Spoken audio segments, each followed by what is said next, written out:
తెల్లవారితే చాలు పరుగు, డబ్బు కోసం పరుగు, బ్రతుకు బండి లాగడం కోసం పరుగు. ఎంత సంపాదించినా చేతిలో చిల్లిగవ్వ మిగలడం లేదు కదూ. సంచి నిండా డబ్బులు తెస్తున్నాం, కాని సాయంత్రం అయ్యేసరికి ఆ సంచి ఖాళీ అయిపోతోంది. ఇది ఈ రోజుల్లో ప్రతి మధ్యతరగతి ఇంట్లోనూ కనిపిస్తున్న అతి పెద్ద సమస్య. అయ్యో, ఎంత కష్టపడినా ఫలితం దక్కడం లేదే అని కుమిలిపోతున్నారా? అయితే మీకోసమే ఈ విషయం చెబుతున్నాను.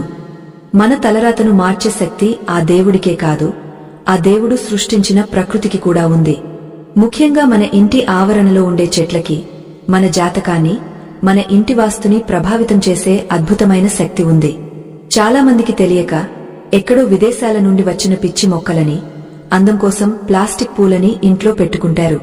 కాని మన మహర్షులు, మన పూర్వీకులు కొన్ని వేల సంవత్సరాల క్రితమే చెప్పారు, కొన్ని రకాల వృక్షాలు సాక్షాత్తు లక్ష్మీదేవికి స్వరూపాలని.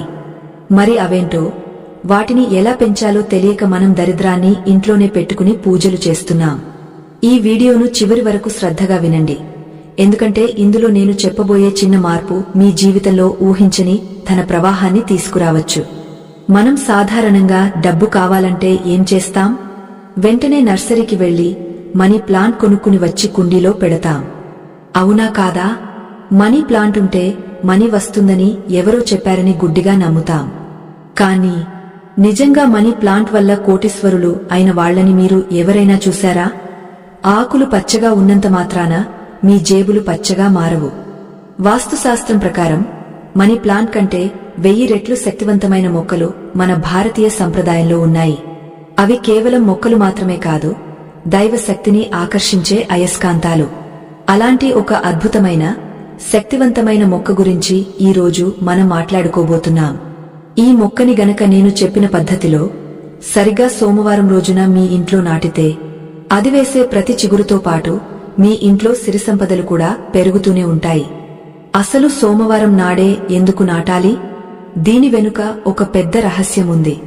సోమవారం అంటే సాక్షాత్తు ఆ పరమేశ్వరుడికి అత్యంత ప్రీతికరమైన రోజు. ఆ బోళాశంకరుడు ఎప్పుడైతే సంతోషిస్తాడో ఆ ఇంట అష్టైశ్వర్యాలు తాండవిస్తాయి. శివుడి అనుగ్రహముంటే కుబేరుడు కూడా మీ ఇంటి వైపు చూస్తాడు.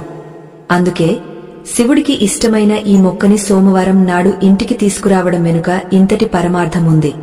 చాలామంది ఇళ్లలో గమనించండి, భార్యాభర్తల మధ్య గొడవలు, పిల్లలకు చదువు రాకపోవడం, ఎంత డబ్బు వచ్చినా వైద్య ఖర్చులకే సరిపోవడం వంటివి జరుగుతూ ఉంటాయి. ఇవన్నీ కేవలం గ్రహ దోషాల వల్లే కాకపోవచ్చు. మీ